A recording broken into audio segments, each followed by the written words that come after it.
One of the things that I appreciate the most about Will Varner, and there are many, is he has never stopped growing, never stopped studying, never stopped reading, never stopped rethinking and developing and preparing and improving on previous classes. And even if he should choose a subject that I've already heard him speak about, I know it's going to be better this time because he's always working on that. Some people, get their degree and that's the end of it. They know it all and they stop learning. Some people reach age, whatever it is, 40 or 50 or 60, and they just die in the water. That's a crime. It's wrong. We must, for God's sake, be growing and expanding and learning and improving. And for that reason, it is a pleasure to be able to invite Will Varner here to share this sacred desk. But we're not here to praise Will Varner.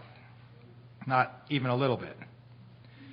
The reason that Will Varner helps us is because he always exalts the Lord. Every time I'm with him, he lifts up the Lord.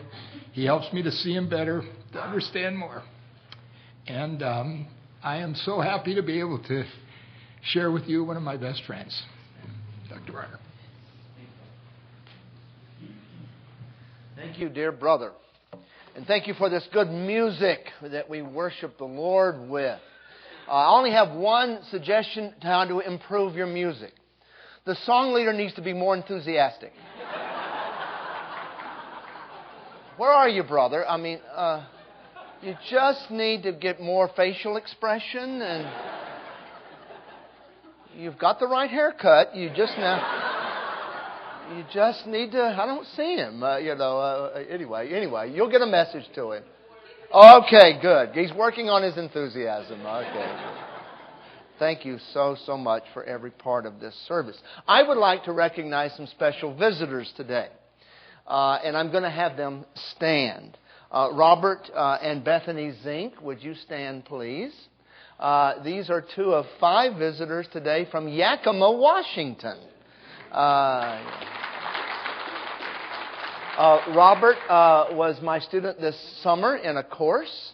Now, Robert, if you think I'm going to give you extra credit, I've already turned the grade in. I'm sorry. But Robert's parents, Bethany's parents, the Darnell family, would you please stand? Also from Yakima, Washington. And so glad to have you. And of course, I forgot to mention the Zink's little baby, and also Robert's stepfather, Mr. Pickens. No doubt your first name is Slim.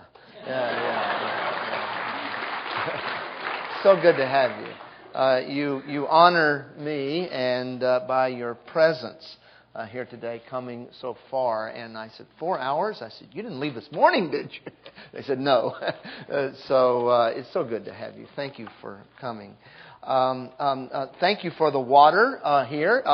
You should be thankful for just basic things like water.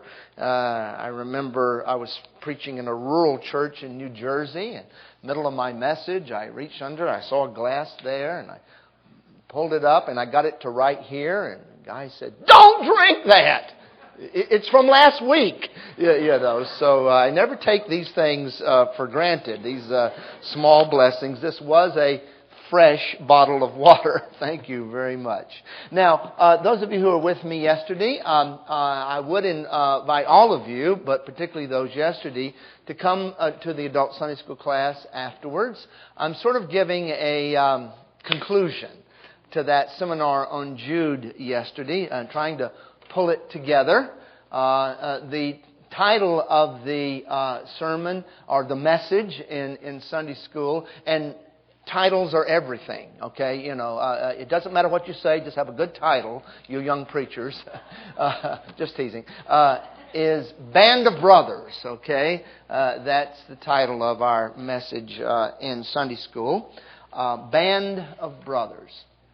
Now, what is the title of my message today that's unrelated to Jude? All right. In the days of Ozzie and Harriet, and in the days of Leave It to Beaver, and some of you younger ones have no idea what I'm talking about. But in the days of Ozzie and Harriet, in the days of Leave It to Beaver, there was another favorite family, they call them today sitcoms, another favorite family program called My Three Sons. Okay? That's the title of today's message. My Three Sons. Noah's three sons. Would you turn, please, to Genesis chapter 9. Genesis chapter 9. My three sons. Shem, Ham, and Japheth. In Genesis 9, the ark has been parked on Mount Ararat, and Noah and Shem and Ham and Japheth and their wives enter into a brave new world. It took some bravery to land and enter into this brave new world. Things are going well. Noah builds an altar and worships God. But things start to go downhill a bit, and Noah is involved in that. Noah's a farmer. Thank God for farmers. But Noah partakes of his own bounty and partakes a bit too much. He's a vintner. He's a vineyard man. He grows grapes, but he makes the fruit of the grapes, and the reality of the brave new world sets in. That Noah is still a sinner. He starts well, worshiping the Lord at the end of chapter 8. And there's this covenant that God makes with him. So marvelous. The rainbow, which we still see as a token of that covenant even today. God says, I set my bow. Actually, it's the Hebrew word for bow. There is no different word for rainbow in the original language. It is simply bow. So if you look up in the sky and you see what we call a rainbow, at least what we see is half of a circle, and it's a bow. So God says, as a sign of my covenant with you, and you can read the regulations in the early part of chapter 9, I set my bow in the clouds. Now, I don't know this for sure, but because the word bow is used for hunting, and I know there's probably some bow hunters in here. And it's also used in ancient times for military action. I'm wondering if setting my bow in the clouds might have had another meaning. God had drawn His bow and shot it on the earth, right? With the flood. God promises, I will not destroy the earth in this way again. So, like a hunter or a soldier might retire his bow, hang it on the wall. I'm not using that bow, all right? God says, I set my bow in the clouds. I'm not going to fire that bow on the earth in the same way. Sounds great. But reality sets in. And the all-too-human Noah, a man of faith, a man who pleased God. Our point is not to criticize him, but the inspired writer includes him here. With all of his victories and all of his faith and all of his righteousness and with all of his warts and blemishes. So at the end, in the middle of Genesis 9, we see Noah drunk. And out of that unsavory scene comes blessing. Look at verse 20. Noah, a man of the soil, proceeded to plant a vineyard. When he drank some of its wine, he became drunk and lay uncovered inside his tent. One time my wife was talking over the fence to a neighbor, and she said to my wife, "Oh, your husband must have had a religious upbringing to be a minister." She said, "No, not really. My dad grew up in a home," and then I can take it over from there. "I grew up in a home where I never once saw my parents darken the doorstep of a church. Never once. Not a wedding. Once. My dad was an alcoholic. He was a binge alcoholic. I thought all alcoholics were binge alcoholics. But then I later found out that some people drink every day, and they're on a low drunk every day. Then they're weekend alcoholics. Sober during the week, drunk on the weekends. I thought everybody was like my dad, who was a pretty basically good dad until he took one drink and then he crashed. And he crashed for weeks. He would be in a deep drunken state. I grew up with that. Nobody had to convince me to be a teetotaler, Randy. Nobody had to quote a verse to me but you shouldn't drink. I think I learned it before I ever got saved at the age of 17. Will, I used that word 2 weeks ago, and I was told nobody knows what a teetotaler is. Oh, teetotaler. Well, it's a golfer, Second reason why I'm not. Thank you. Some people don't know about the program My Three Sons either. Yeah, I was convinced I'm not going to drink that stuff. Even before I got saved, because I saw how it ruined my dad's life and the embarrassing things and that you see when your dad is drunk. And later he's ashamed of it, and no doubt Noah was. His sons reacted to this shaming scene in different ways. I don't want to go into all the details, but Ham, verse 22, who is called right early in the text the father of Canaan, saw his father naked and told his two brothers outside. And most commentators think that this word told is like told it in the sense of mocking his father.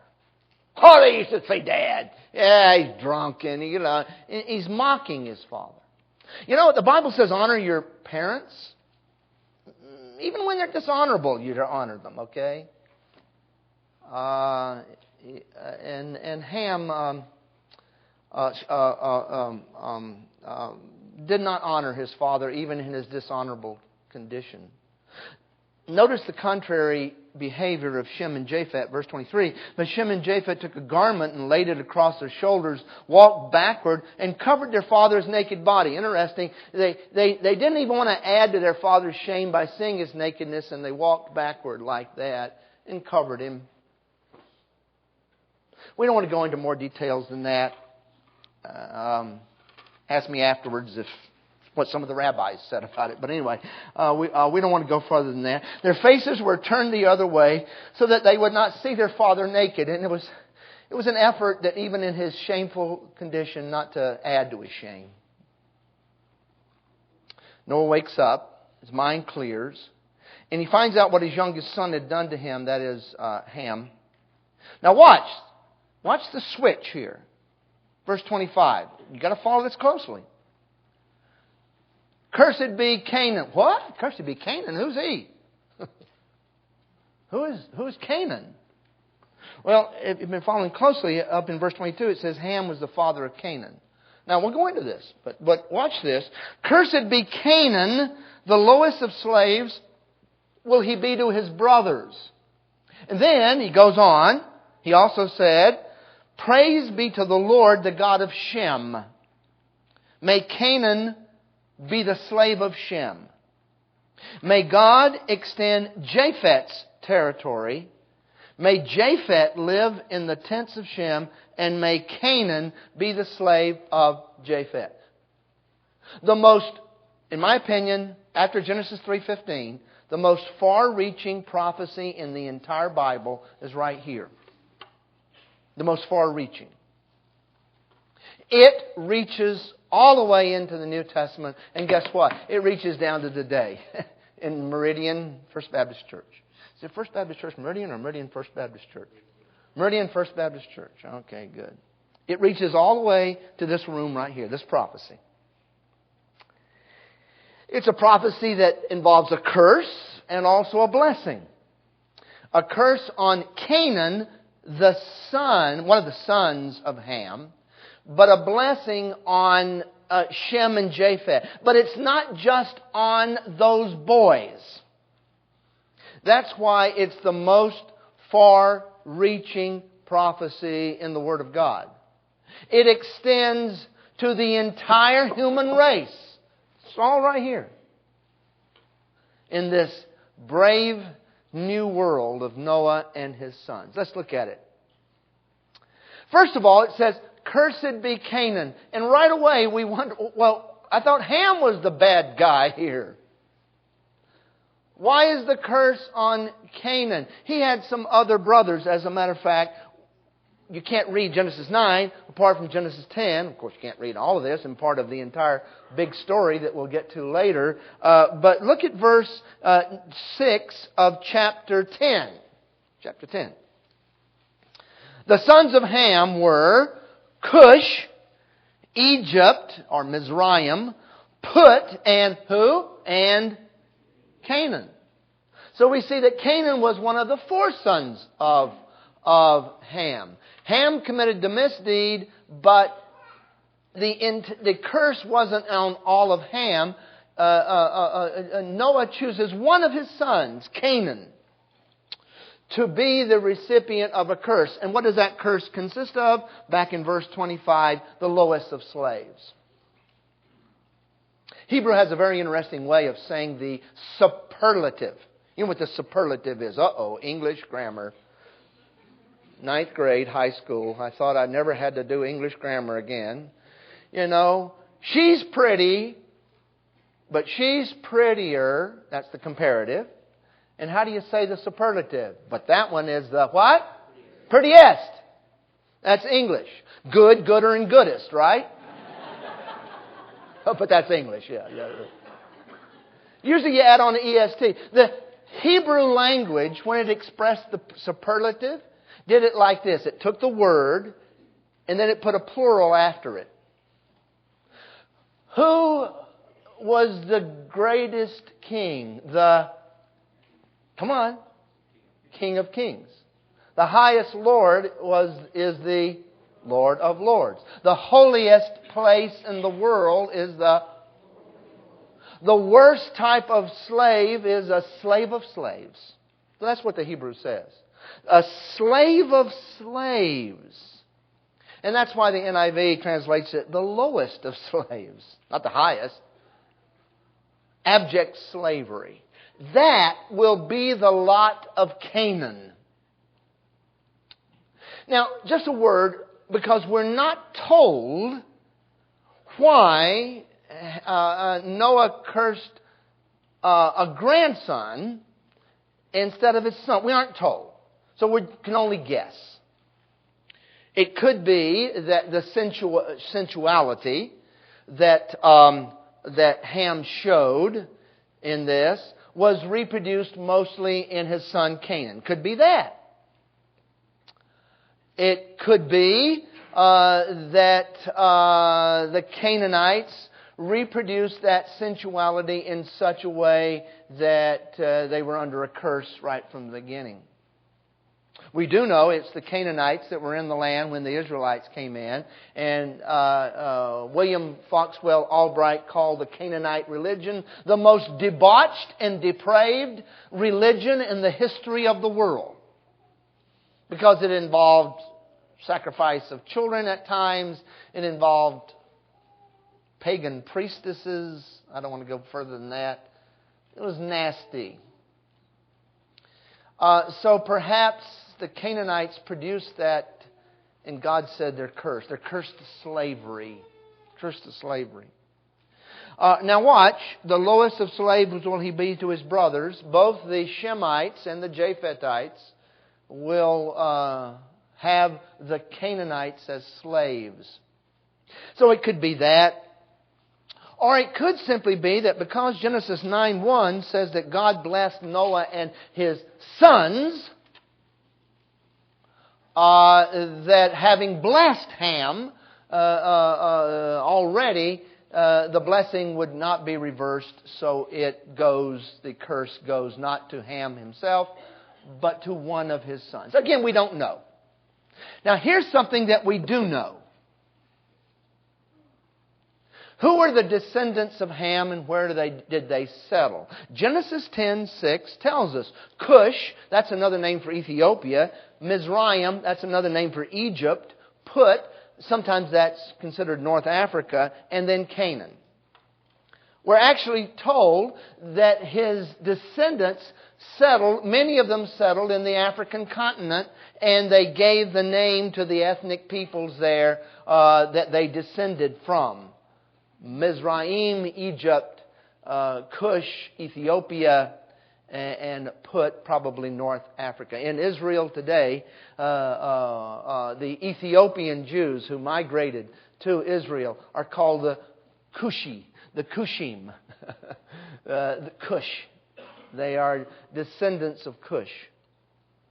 Now, one thing that the curse is not, and I'm sure that there's no one here who believes this, but I grew up in the South, and I heard this more than once, sadly. It goes like this. Well, the black people ought to be slaves. They're under a curse, aren't they? The curse of slavery. The Bible says that. No, it doesn't. Who is cursed? All of Ham's descendants? Nay, verily. Who is cursed to slavery? One of Ham's sons and his descendants, Canaan. Now, here's the $64,000 question. Randy was giving away books yesterday. Sorry, I don't have a book to give away for somebody who answers this difficult question. In what area did the descendants of Canaan settle? Oh, this is a hard one. This is a hard one. This is a 64-cent question. I have that. 64 cents, okay? This is a hard one. South America, he says. Okay. In what area did the descendants of Canaan settle? The land of Canaan. Oh, everybody. I don't have that many 64 cents. Okay, good. That was a hard one. The land of Canaan, that's in the eastern end of the Mediterranean, right? That's the biblical land that God promised to Abraham, Isaac, and Jacob. And when Abram came into that land, it says the Canaanite was dwelling in the land. If there's a curse of slavery on somebody, it's not on black people in Africa. Read your Bible. It's dangerous, because it might destroy some built-in ideas once you read your Bible. So, the curse, which is slavery, has got nothing to do with the African slave trade. The Canaanites were to be slaves to the Shemites and the Japhetites. And that prophecy has been fulfilled. It's over. Joshua 9:23 says the Canaanites became workers to the Israelites who conquered them. The Gibeonites and the Canaanites, the Hivites, the Mosquitobites, and other Canaanites became slaves, drawers of water and hewers of wood. And later in 1 Kings 9:25, same thing said, 23 to 25. Solomon made the Canaanites workers. And the Canaanites are gone. Nobody claims to be the Canaanites today. Not a great heritage to claim, is it? I'm a Canaanite. Yeah, why? They're gone. Disappeared into... There's no curse on any ethnic group today. They're gone. All right? Now, that's the Canaanites. Cursed be Canaan. The secondly is a bit more positive. Verse 26. Praise the Lord, the God of Shem. All right. Now, I'm not going to hit you with a lot of Hebrew here. You can just stay with the English. Our English translations, whatever they are, have done us a favor. And whenever the four-letter name of God, sometimes called a tetragrammaton, appears in the Hebrew Bible, when it comes over into English, they put it in all four capital letters. So when it says, praise be to the Lord, see the four capital letters there? No matter what translation you have, it has it there. That is Yahweh. That is God's covenant name. The song pronounced it Jehovah. An old pronunciation. Now we know it's supposed to be Yahweh. Praise be to Jehovah. Praise be to Yahweh. And He will be the God of Shem. The one true God is attaching His name to the Shemites. The Shemites are going to be blessed by Yahweh, the one true God, in a special way. As a matter of fact, He's called the God of Shem. How does this work out? Again, if you look at Genesis 10, the Table of Nations, you will read about descendants of Shem. And if you keep reading, chapter 11 continues the discussion about the descendants of Shem. And it gives Shem's genealogy. And finally, it comes down to a fella named this. Verse 26 of chapter 11, in the genealogy of Shem, after Terah lived 70 years, he became the father of who? Abram. Who is a descendant of Shem? Abram. And when we get to chapter 12, the whole story now, from here on, is a story about Abram and his descendants. As a matter of fact, I really believe you can say the rest of the Bible is a story about Abram and his descendants, both physically and spiritually. The rest of the Bible is. Genesis 1 to 11 covers a long period of time. Many generations. Many generations. The camera slows down at chapter 12 and starts to move much more slowly. 20 generations are described in Genesis 1 to 11, thousands of years. From Genesis 12 to 50, 4 generations. Abraham, Isaac, Jacob, and Jacob's sons. Just a few hundred years. That's the story of the rest of the Bible. A Shemite. Blessed be Yahweh, the God of Shem. And may Canaan be the slave of Shem. We know that the Canaanites were conquered by the Israelites and became their servants. Yahweh is going to attach Himself to the Shemites in a special way. The rest of the Bible is the story of Abram and his descendants. Not only that, there's somebody very special and very dear to us who's a descendant of Shem. Let's trace it quickly. Genesis 3:15, this one is going to be a descendant of the woman. That's all it says. A descendant of the woman will crush the skull of Satan. Now that's pretty broad. The deliverer is going to come from the human race. Here in Genesis 9, that's narrowed. Everybody's going to go back, traces their genealogy back to Noah. But this promised one is going to be a descendant of Noah through Shem. As we've already said, Shem had this kid, and this kid, and this kid, and this kid, this kid, this kid. Then it comes to Abram. And God gives a promise to Abram in Genesis 12. In you shall all the nations of the earth be blessed. The blessed one, the blesser, the one who will bless all mankind is going to be one of your grandchildren. Well, great-grandchildren. Well, one of your descendants, Abram. It's narrowed further from the descendant of the woman to a descendant of Shem. And then one Shemite is singled out, Abram, and it's narrowed further. And Abram has 2 sons. And God loves Ishmael, and the Arab peoples will come from Ishmael. And God loves them, but the promise is not channeled through Ishmael. It's through who? Isaac. So it's narrowed further. And Isaac has 2 sons, Jacob and Esau. And it's going to be channeled not through Esau, but through who? Jacob. And Jacob has 12 sons, the 12 tribes of Israel. But Genesis 49:10 says, the ruler, the king, the deliverer, to whom the nations will give obeisance, is going to be a descendant of what son of Jacob? Judah. See, it's getting narrower. Like an inverted prism. Descendant of the woman, descendant of Noah, descendant of Shem, descendant of Abraham, descendant of Isaac, Jacob, Judah. It's getting narrower, isn't it? The one who's going to bless all the earth is a descendant of Judah.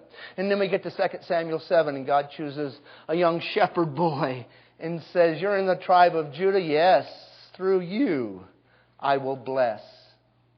Who is he? David.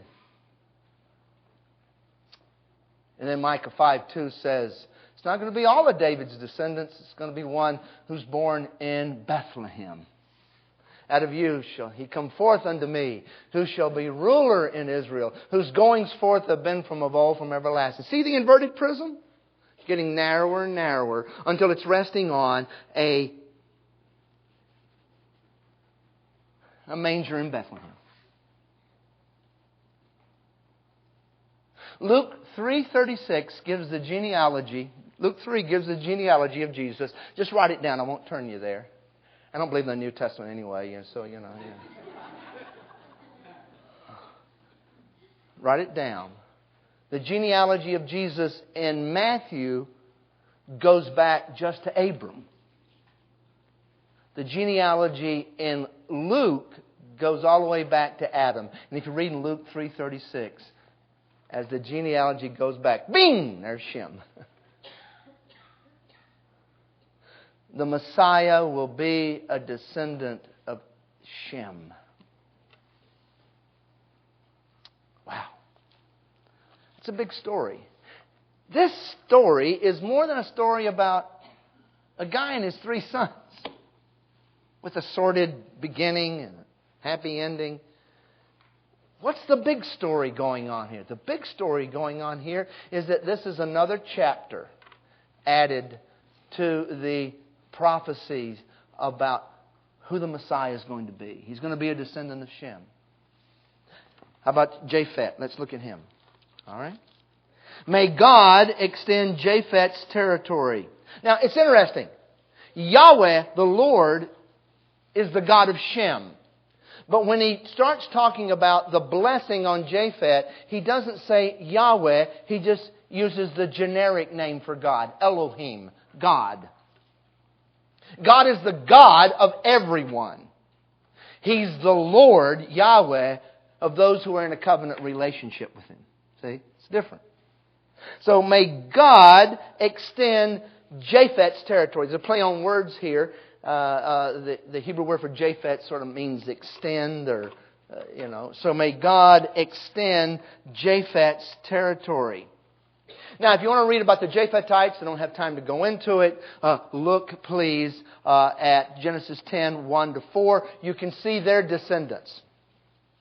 For lack of a better expression, I'll just use this. The Indo-European peoples.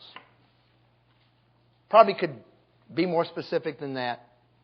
The Indo-European peoples. Always there's an Asian who comes up to me afterwards and says, where do we fit in? I don't know. I don't have to know. God loves you and has a wonderful plan for your life.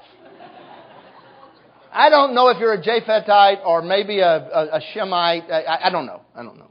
It really doesn't matter in the end. I'm going to show you why. That really doesn't matter. It really doesn't matter whether you know whether you're a Hamite, a Japhethite, or a Shemite. Because there's something else that's far more important. All right, so that's the Japhethites. Lack of a better term, the Indo-European peoples. You've got the Indo-European peoples, Japhet. You got the Hamites, Africa, with one branch in Canaan. Then you got the Shemites, the people of the Middle East. Jews, Arabs, so forth, so on. Now notice, may God extend Japhet's territory. And I love this blessing. May Japhet live in the tents of Shem. Now you got to understand Oriental imagery here. These are ancient tent dwellers. These are the ancestors of the tent dwellers, some of whom even live today. in Arabian countries, Arab countries, and in the Negev of Israel, the Bedouin. They live in tents, still today. Israel's trying to get them to live in towns. It's hard. For thousands of years they've lived in tents. So, when it says, may Japheth dwell in the tents of Shem, what does that mean? I learned it personally by entering into a Bedouin tent many years ago for the first time. I wandered off from my group. It was free time. I was wandering on my own. It was actually above Tiberias. A Bedouin tent? Oh, hold it. Just a minute. Pardon me. My contact just popped out.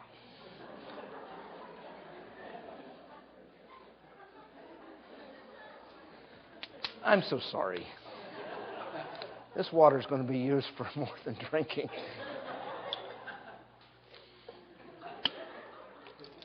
I did not plan this. Well, you'll remember this preacher. You won't remember his sermon, but you'll remember him. Oh, yeah. Okay, good. What am I talking about, Randy? Bedouin tent. Yeah. I was in Israel, and I wandered off of my group. It was free time, and I went above Tiberias, and I came upon a Bedouin tent. And I learned about Bedouin biblical culture. As I was approaching a couple of tents, the Arab boy, the Bedouin boy, came out to meet me. I came to find out later that that's part of the Bedouin culture. You don't just barge into the tent. They come out to meet you. Genesis 18. Abraham, the Bedouin, goes out to meet the trio. Remember that? Read it. So he greets me. I don't speak Arabic, but I knew enough Hebrew, and he knew Hebrew that we could communicate, and he invited me into his tent. Great honor. The law of the desert that the Bedouin live by is if a stranger shows up, you are duty bound to feed him and house him for one night. Because the desert is a hard place, and he invited me into his tent. This was not a tourist Bedouin tent. This was a Bedouin tent. I'm unbelievable. He says, coffee. I said, bavakasha. I said, yes. He had a pot over the fire, a hole in the top of the tent. And he grabbed a cup. I think he went something like this with the cup, and then like this. And he poured it for about 10 seconds. Bavakasha. Toda rabah. Shukran. And I drank it. And, you gulp it down, right? Oh, you've got to be careful about Bedouin coffee. You don't gulp it down, but I did. Like fire, it was going down. Shukran, Habibi. Shukran. He said, Shukran. Food. I said, no. It's all right. Yeah. Please, he said, here you can share my... I said, no, I got to get back. So it was really insulting to him, but I had to get back. But I drank the Bedouin coffee, and we said our goodbyes. And as I was walking back to the hotel, the road was going sort of like this. And I finally got back to the hotel, innocent me, and I was telling the Israeli guide. He says, you drank his coffee? I said, yeah. He said, you know what Bedouin put in their coffee? I said, what? He said, hashish.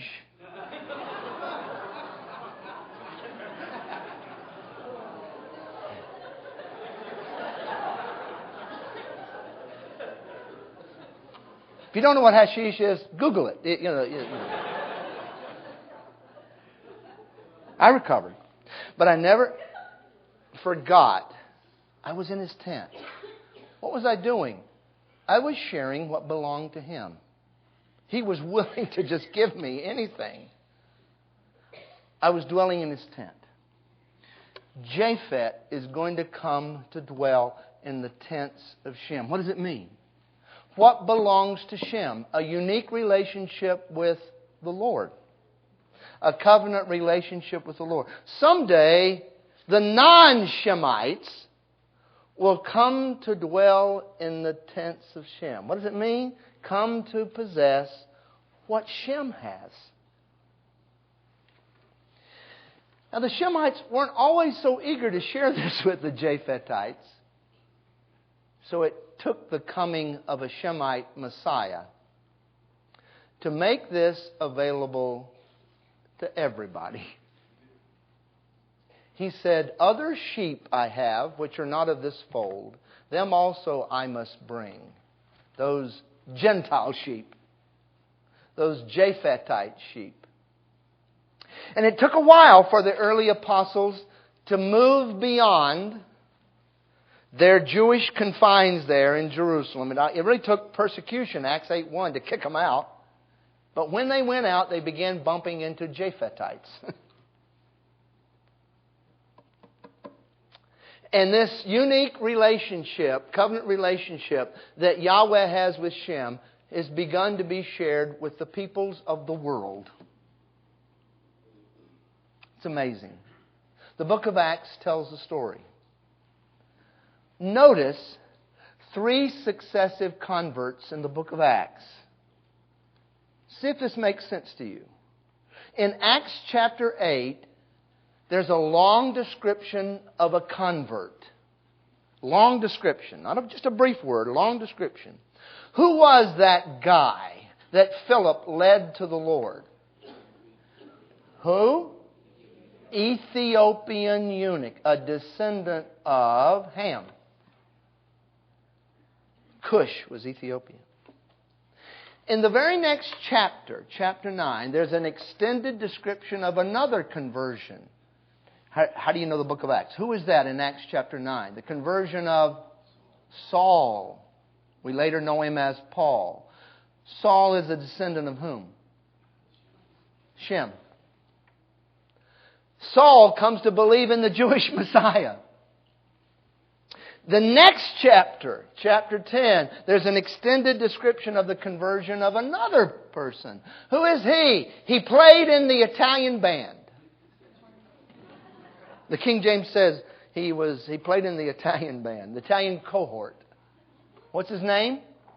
Cornelius. He's a Roman. He's a descendant of Shem, Ham, Japheth. Amazingly, in 3 successive chapters, the universality of the gospel and the Messiah's message comes with power to Acts 8, a Hamite, Acts 9, a Shemite, Acts 10, a Japhethite. I've met at least 2 Shemites this weekend. At least 2 Jewish believers. You know what? Not all of Shem's descendants are dwelling in the tents of Shem. Not all of Abram's descendants are following the Messiah promised to Abraham. I met 2 this weekend who are. I'm looking out at probably a lot of Indo-European dudes. I'm one myself. I got a mixed heritage. I don't know if I'm English or German or a little bit of both, but I'm going to guess I'm a descendant of Japheth. And I'm probably looking at a lot more descendants of Japheth. Thank the Lord, the promise that Japheth will come to dwell in the tents of Shem. You see why I call this the most far-reaching prophecy in the Word of God? It's more than a story of a guy and his 3 sons. You've always got to read these stories in light of the big story. Capital B, capital S. Big story. How does this story fit in with the big story? And that's what I've tried to explain to you. Where do you find your place in this story is what we come away with. Are you in the story? Or are you a Japhethite still trying to find the tents of Shem? Or are you a Shemite who still doesn't even know what's in his own tents? A Hamite, a Shemite, and a Japhethite, all coming together, following a descendant of Shem named Jesus, Yeshua HaMashiach, Jesus the Messiah. What a story. I want to be part of that story. And I can't figure it out. I can't figure it out how this kid from Spartanburg, South Carolina, with a drunken dad and a secular family, I don't know how I stumbled into the tent. I think it was by the grace of God that I stumbled into the tent. Are you there? Have you found yourself in this story? Have you discovered the Jewish Messiah, who is the Savior, Messiah of Israel, but also the Savior of the world, Hamites and Japhethites alike? What a wonderful picture in Revelation, when we'll all be around the throne, every kindred, tongue, people, and nation, bringing glory to the Lamb of God, who was slain for us all. What a story. What a story. You know what? You couldn't make up a story like this. It's got to be true. Who would make up a story like this? Drunken father shamed in his tent, and then the whole Savior of the world. I couldn't make up a story like this. Hollywood would never be able to make up something. It's got to be true. It's got to be true. What a story. And I'm thankful that by God's grace, I've been included. And I hope that you understand that this is more than just nice little stories. That welcome to the tent of Jesus the Messiah. Father, we thank you for your word. Thank you even for the silliness that's happened today with my contact lens. And you overcome all of that to show us Jesus. Father, I see a sign on this pulpit. Make Jesus the hero of every story you tell. And I want Jesus to be the hero of this story. The one who pulls together black folks, white folks, Asians, Africans. We all find peace, joy, and forgiveness in Him. May that descendant of Shem be glorified in our hearts and lives. We pray in His name. Amen.